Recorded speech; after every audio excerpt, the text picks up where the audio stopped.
Here's what you missed on Phathead and Cande in the morning. Weekdays 6 to 10 a.m. on My Country 96.1. My Country 96.1, Phathead, Cande Roth. Another gorgeous day on tap today, Cande. Yay. Yeah.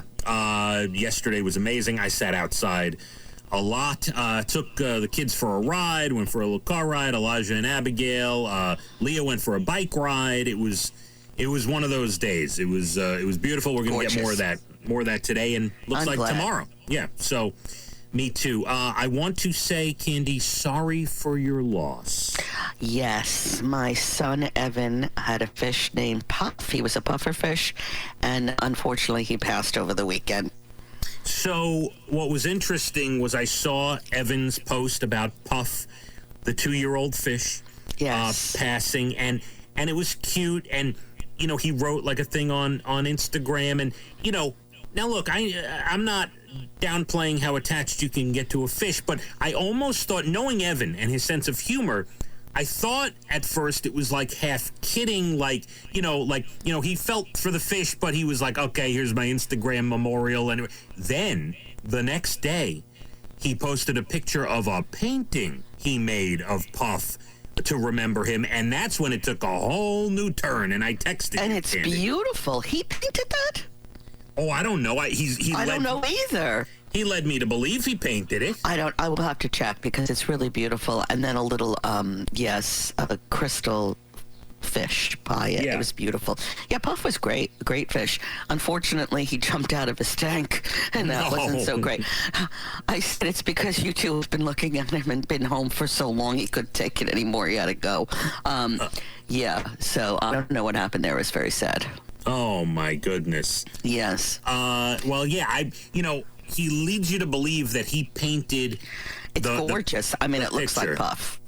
Because, there's a painting, and he doesn't give credit to who it is. No, I'll have to find out. I'll let you know. Okay, now I have info for you. You remember on Friday when we left, you wanted to know how involved I was with my sister's weddings. You know, it's funny you bringing that up because I was going to remind you to have this information for me today. Good boy. Go ahead. I have all the texts in front of me. Okay, so we were right. On Friday was my sister Amy's anniversary, 27 years, Cande. Oh, yes. And the anniversary. Yes, and I was correct. They got married at the sands of Lido Beach. Nice. Okay. And I was involved. I walked my Gigi, my wonderful grandmother who turned 100 and passed away a couple years ago, down the aisle. I walked her down the aisle, Cande. I want to see pictures of that. I will find some pictures. I will have I'm sure as we're speaking, my father is now going to take cell phone photos of the photos he has. I can't wait. Yes. Now, I also found out, there's a lot here, so settle in. Settle in. Love it, love it, love it. I also found out, and I knew this, my sister Dina, her anniversary is August 1st. Uh-huh. They got married at the Lawrence Country Club.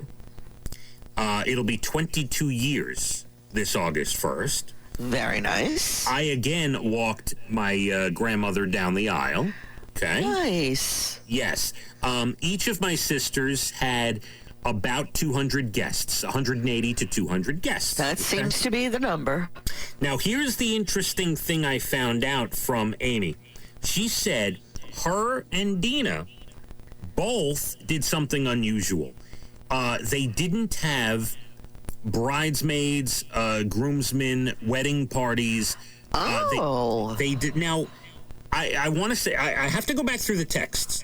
I want to say Amy said for sure for her, I have to verify that this was Dina as well, but Amy said she decided against the cost that bridesmaids and groomsmen and her husband decided as well. It's too much to rent this and buy that and throw a party. It's costly. Right. Absolutely. So they decided just to have their families walk people down the aisle, and that was it. There was no bridal party at all. I see. Interesting. Yeah. We're ahead of their time. A lot of people are getting rid of that now. Not my future daughter-in-law, but a lot of people. ahead of their time. Or, as I told Amy after she told me, I said, now it all makes sense. The way we used to fly back from Florida on New Year's Eve, so we weren't allowed to celebrate. You are your mother. You became your mother. Right? False gaiety. This is false gaiety. No, we're not going to have a bridal party. No. That's funny, though. I definitely want to see pictures.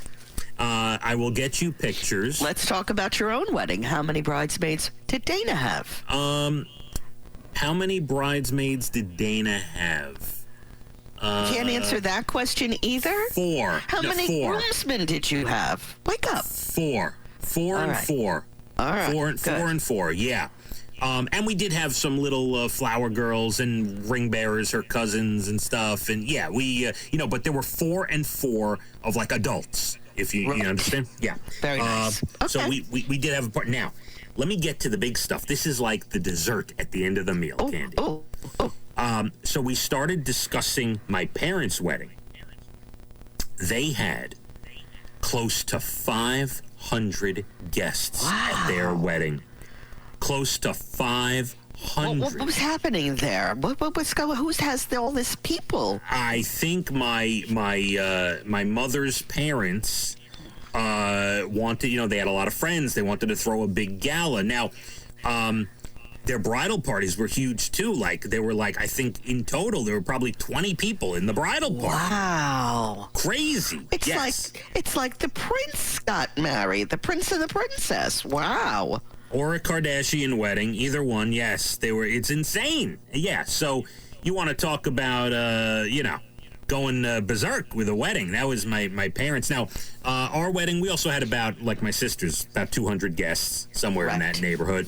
And we had it out at the East Wind here in Wading River. That's where we got married. Yes, of course. It was nice with the hotel and everything. So there you have Unfortunately, I couldn't be there, but that's an old story. Yes, that's one for another day. We don't need to rehash. Yes, absolutely. No. Country 96.1. Phathead and Cande in the morning, weekdays 6 to 10 a.m. on My Country 96.1.